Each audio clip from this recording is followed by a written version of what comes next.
Hello guys, आज मैं आप लोगों को बताने जा रहा हूँ कि प्रतिशतता, इसको इंग्लिश में कहते हैं परसेंटेज, यानी प्रतिशतता कैसे निकाल करते हैं, यानी परसेंटेज कैसे निकालते हैं। तो सबसे पहले हम क्या करते हैं, जो प्रतिशत दिया होता है, देखिए जैसे हमें 4% दिया है,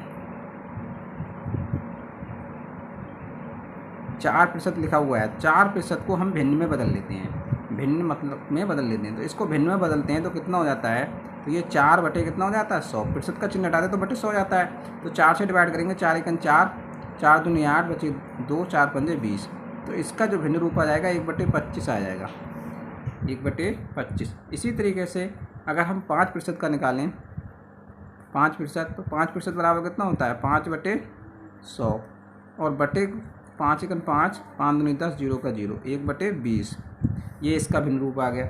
इसी तरीके से हम 6 सही 1/4% दिया होता है, तो 6 सही 1/4% को अगर हम लिखेंगे भिन्न रूप में तो कैसे लिख सकते हैं, 6 चौक 24 और 1 25, ये हो जाएगा 25/4। और प्रतिशत का चिन्ह हटाएंगे तो बटे कितना आ जाएगा, नीचे 100 आ जाएगा। 25 एकन 25, 25 चौका 100, ऊपर 1 बटे, नीचे हो जाएगा 4 चौक 16, तो 1/16 आ जाएगा। इसी तरीके से अगर हम निकालें 8 सही 1/3 प्रतिशत, तो ये हो जाएगा 8 3 24 और 1 25, और बटे 3, और गुणे कितना हो जाएगा 100%, का चिन्ह हटाएंगे तो इसको हम कितना लिख सकते हैं, 25 एकन 25 और 25 चौका 100, तो 1/12, ये भिन्न रूप में आ जाएगा 1/12। इसी तरीके से अगर हम लिखना चाहें 10%, तो 10% बराबर कितना होता है 10/100 लिख सकते हैं इसको। 0 से 0 कैंसिल करेंगे तो कितना हो जाएगा 1/10। अगर हमें लिखना है 12 सही 1/2% अगर दिया हुआ है, तो इसको हम कितना लिख सकते हैं, 12 दूनी 24 और 1 25, तो 25 बटे कितना हो जाएगा 2, और बटे में गुणे में कितना हो जाएगा 100, 25 एकन 25, 25 चौका 100, 1/4 दूनी 8। ठीक है। अगर हमें इसी तरीके से और भी संख्याएं दी गई हैं, जैसे दिया गया हो 20%, कितना 20%, तो 20% को हम कितना लिख सकते हैं, तो करेंगे 20/100, 20 एकन 20 और 20 पंजे 100, तो इसको लिख लेंगे हम 1/5, 1/5 आ जाएगा इसका मान निकल के। ऐसे ही अगर हमारे पास 25% दिया हुआ है, तो हम कितना हो जाएगा इसका 25 बटे आ जाएगा 100, 25 एकन 25, 25 चौका 100, तो 1/4 आ जाएगा इसका भिन्न रूप में।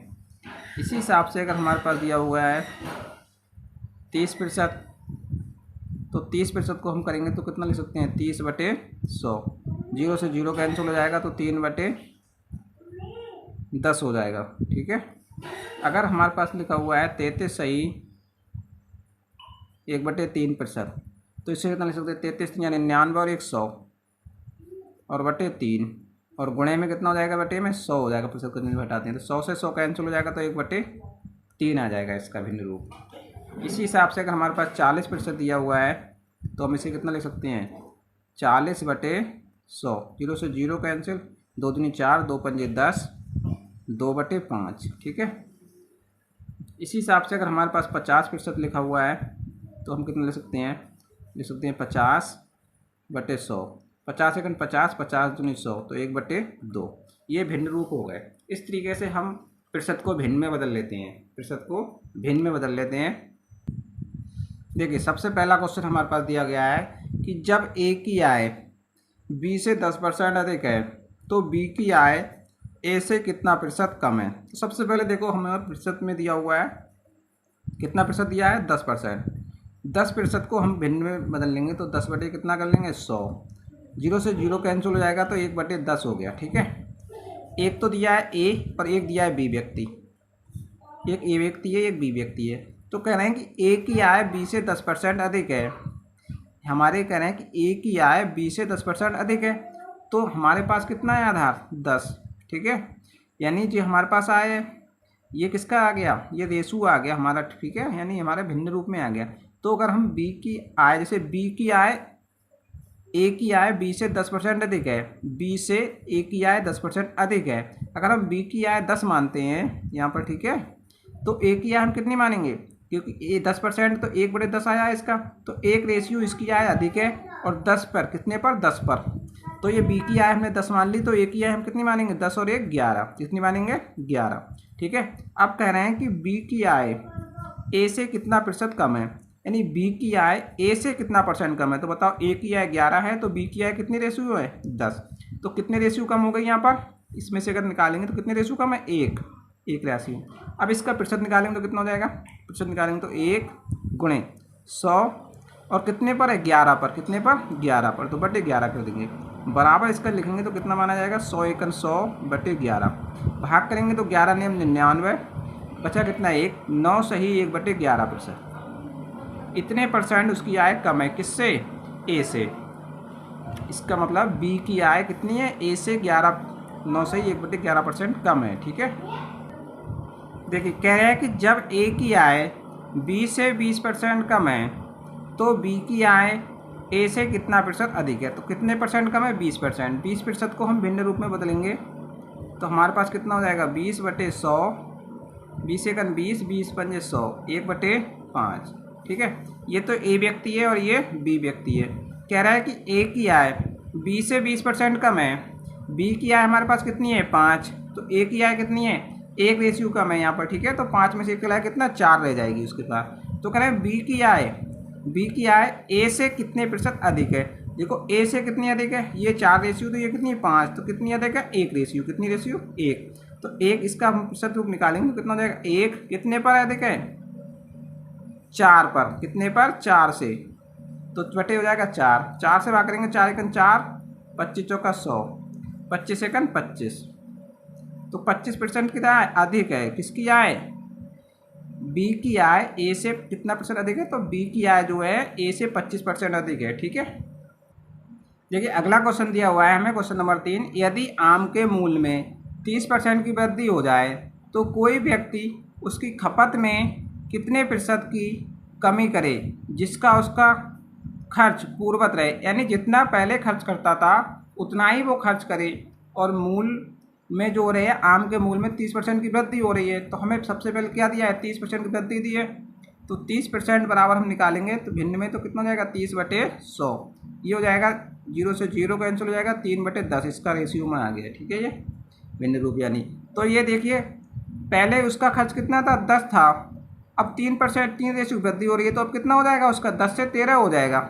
पहले खर्च उसका मान लिया कितना था 10, अब कितना हो जाएगा 3 रेशियो बढ़ गया है क्योंकि 30% वृद्धि हो रही है, तो ये वृद्धि वाला रेशियो है और ये पूर्ववत वाला रेशियो है, तो 10 और 3 कितना हो जाएगा 13 है, तो 13 हो गया। कह रहा है खर्च को कितना कम करें, खपत को कितना कम करें जिससे कि उसका खर्च पूर्ववत रहे। खर्च पूर्ववत रखना है तो हम क्या करते हैं, ये जो रेशियो आता है इसको उल्टा कर लेते हैं, ये 13 इधर ले आएंगे और 10 इधर ले चले जाएंगे। ठीक है, अब इसका हम देखिए निकालेंगे खर्च, तो 10 और 13 की गुणा करेंगे तो पहले का कितना हो रहा है 130 और 13 10 की गुणा करेंगे तो 130, खर्च यानी कि हमारा पूर्ववत रह रहा है। ठीक है, खर्च में कोई अंतर नहीं पड़ा। तो कह रहे हैं कि उसकी खपत में कितनी कमी करें, तो पहले वाली खपत ये 10 से 13 हो रही थी वृद्धि होने पर, यानी ये उसका मूल्य था 10, अब कितना हो गया था बाद में 13 हो गया था।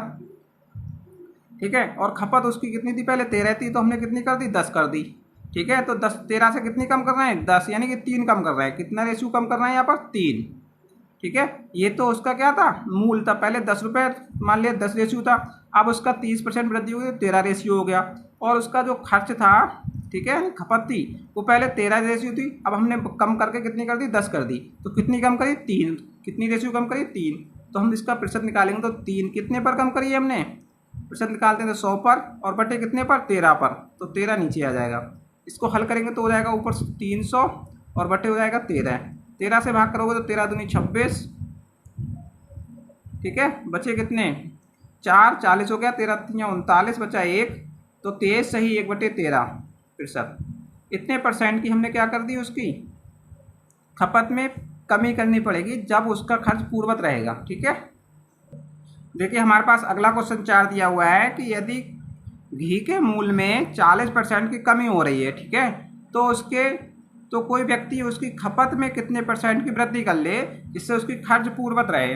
मतलब कि कमी हो रही है, जब कमी हो रही है तो उसको क्या होगा, मूल्य में कमी हो रही है तो उसको घी ज़्यादा मिलेगा उतने रुपए में। ठीक है, इससे उसका खर्च पूर्ववत रहे तो उसको वृद्धि करनी पड़ेगी, कितनी यानी घी में कितनी ज़्यादा अपनी वृद्धि कर ले, खाने में घी को खाने में जिससे उसका क्या हो जाए, खर्च पूर्ववत रहे। ठीक है, तो सबसे पहले हमें जो दिया है 40% दिया है, तो 40% को हम क्या करते हैं, रेशियो में बदल लेते हैं। तो 40 बटे कितना हो जाएगा, 100। 0 से 0 कैंसिल हो जाएगा, तो यहाँ से कितना हो जाएगा, देखो ये 2 से दूनी 4 और 2 पंजे 10, तो 2/5 आ जाएगा यहाँ से। ठीक है, ये आप कह रहे हैं कि कमी हो रही है, देखो यहाँ से कमी हो रही है। तो माना पहले हमारा खर्च कितना था, यानी पहले मूल घी का कितना था, 5 रेशियो था, 2 रेशियो की अब कमी हो गई, तो कितना रह जाएगा, 5 में से 2 जाएगा तो 3 रेशियो, यानी अब 3 रेशियो रहेगा। ठीक है, अब कह रहे हैं कि खर्च को पूर्ववत रखना है, तो हम इसको क्या करते हैं, उल्टा कर लेते हैं, 3 इधर ले आते हैं और 5 इधर। देखिए पहले उसकी जो खपत थी रही होगी 3 रेशियो रही होगी, अब उसकी खपत कितनी बढ़ा दी हमने, 5 रेशियो कर दी। तो कितनी बढ़ाई हमने, उसको बढ़ाई 3 से 5 की, तो 2 रेशियो बढ़ाई, कितने पर, 3 पर। तो निकाल दो इसका मान, तो 2 गुणे कितने, 100 और बटे 3 पर, ऊपर हो जाएगा 100 और दूनी 200 बटे 3, 3 से काटोगे 3 छक 18 बचे 2, 3 छक 18, 66 से ही 2/3%। इतने रेशियो की उसे क्या प्रतिशत की